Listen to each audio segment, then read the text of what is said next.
dinukum waliyadin. Orang sini sudah rukun antar agama karena perang agama terbesar terjadi tahun 800 di sini antara Wangsa Shailendra sama Wangsa Sanjaya. Wangsa Sanjaya beragama Hindu, Wangsa Shailendra beragama Buddha. Sampai Raja Hindu takut menjadi raja. Panukuh pergi ke India. Di India belajar ilmu arsitektur, pulang dikenal dengan nama Resi Gunadarma. Yang Raja Shailendra bernama Garung bergelar Semaratungga, anti Hindu. Tapi begitu menang perang, dia putus asa karena mau bikin candi, nggak punya arsitek.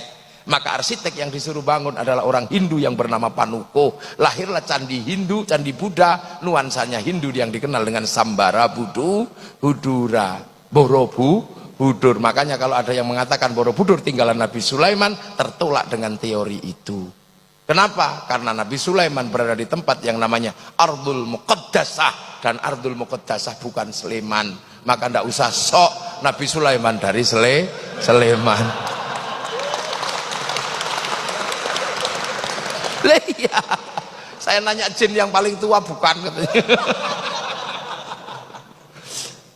Lah itu akhirnya ada nuansa Buddha, ada nuansa dalam candi Buddha. Tiba-tiba anak Raja Buddha ini, si Semaratungga punya anak namanya Pramodawardhani Sematawayang, jatuh cinta sama si Panukuh yang orang Hindu. Mau nggak mau dikawinkanlah antara anak Raja Buddha dengan orang Hindu yang anti Buddha, tiba-tiba yang anti Hindu, tiba-tiba anaknya jatuh cinta. Makanya yang kemarin 0102 jangan terlalu serius, jangan-jangan anakmu saling jatuh cinta. Apalagi sekarang Pak Jokowi sama Pak Prabowo jadi satu. Ini hanya terjadi di Indonesia. Gak usah malu, gak usah malu, gak usah malu. Yang kemarin mau jihad, mau apa, gak usah malu. Kalau engkau tidak menangkan kami, aku takut tidak lagi yang menyembahmu. Udah gak usah, gak usah. Gak usah, gak usah, udah. Ini Pak Jokowi, ini Pak Prabowo, orang-orang hebat di Indonesia. Akhirnya 5 tahun ke depan orang juga takut kalau berseberangan terlalu serius. Jangan-jangan kayak kemarin. Ini selesailah para supporter ini. Ampun sudah sekarang ini. Ketemu strategi berangkulan antara orang Jawa, ya orang Jawa Solo dan orang apa Pak Prabowo itu turunan mana itu? Jawa sama Manado.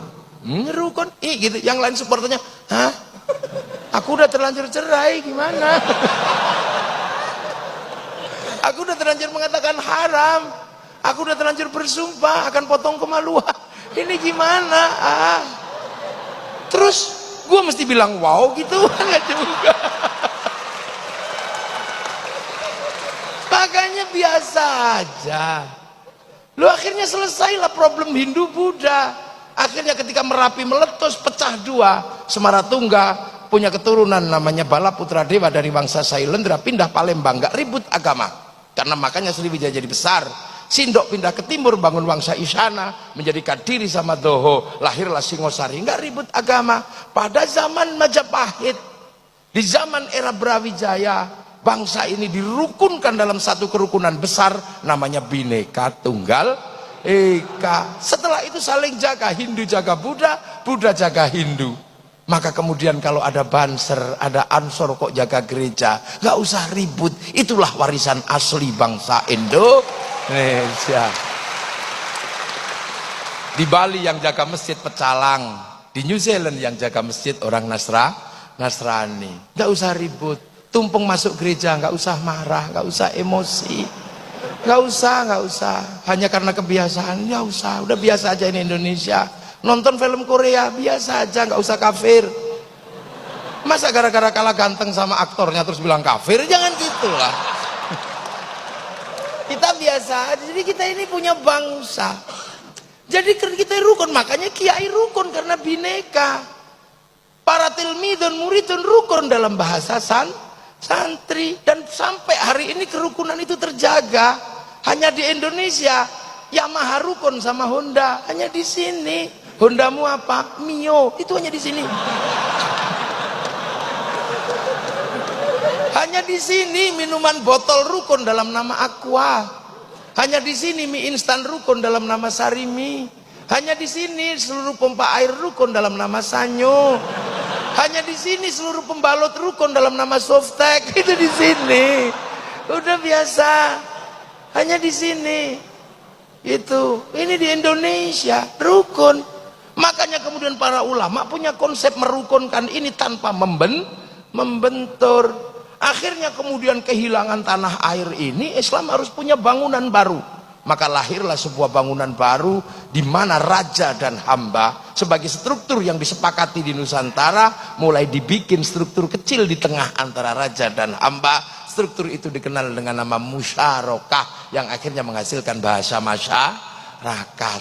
Lah kalau sudah masyarakat, jangan raja, jangan hamba saling menindas, tapi hidup saling bertanggung jawab. Konsep hidup saling bertanggung jawab tawarannya adalah dari Rasulullah, kullukum ra'in wa kullukum mas'ulun an ra'iyati. Maka hidup bersama dalam musyarakah, orangnya disebut ra'iyah atau rakyat. Akhirnya raja dan hamba melebur dalam konsep ra'iyah. Dan satu-satunya bangsa muslim dunia yang sanggup mengambil kalimat Rasulullah untuk menyebut warga bangsanya dengan sebutan ra'iyah hanya ulama Indonesia. Nggak ada yang lain. Tapi ulama nggak marah, harus dihapus semua enggak. Yang kawulo masih boleh bilang kulo, yang hamba masih boleh bilang ambu, yang abdi masih boleh bilang abdi, yang sahaya masih boleh bilang saya, masih boleh. Jadi gitu.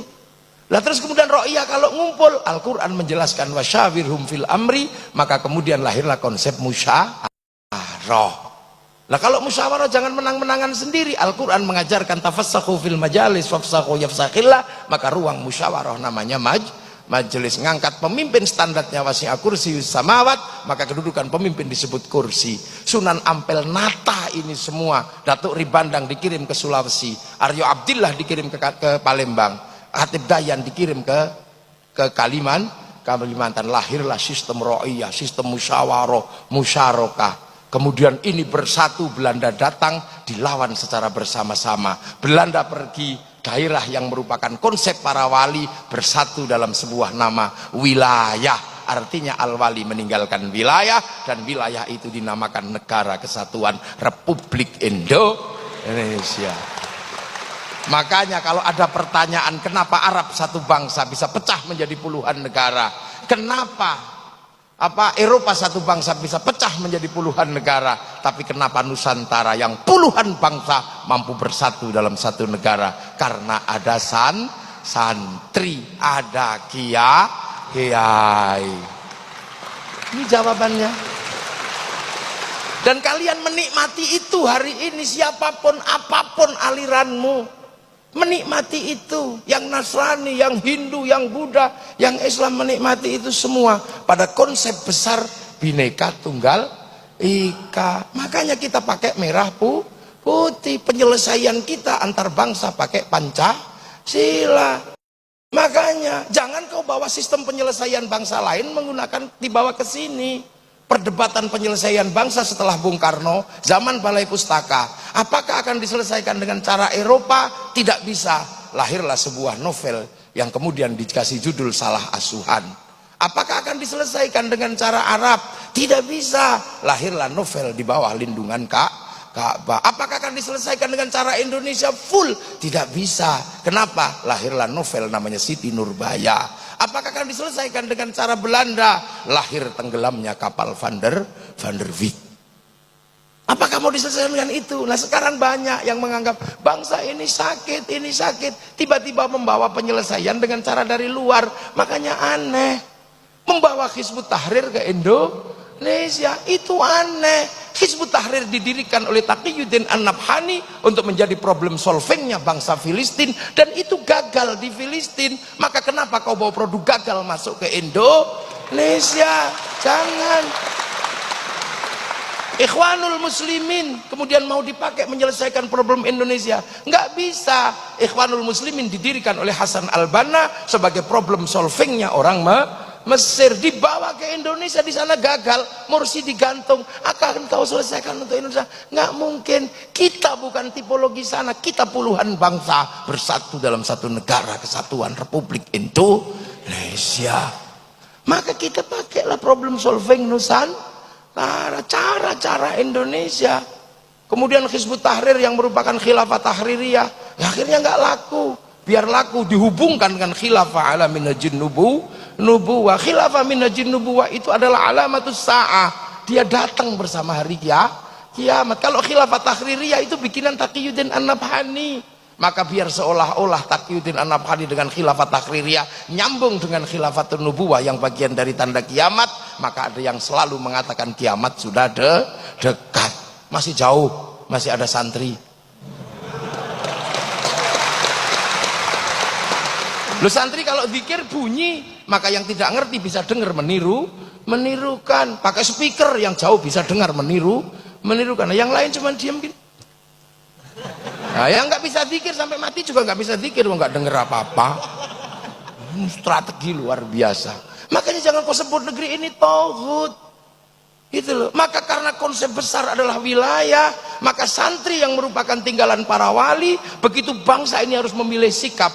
Apakah sikap memilih dasar Islam ataukah sikap memilih dasar bangsa dan negara? Kiai Hasyim Asy'ari memilih sikap bagaimana membangun bangsa dalam ketuhanan yang Maha Esa, meninggalkan yang namanya dan kewajiban syariat Islam bagi pemeluknya. Dan ketika bangsa ini diganggu, kenapa? Karena apa? Karena kedatangan bangsa yang akan mengganggu bangsa. Kesadaran wilayah, kesadaran musyarakah, kesadaran bahwa ini adalah tinggalannya para wali harus dipertahankan.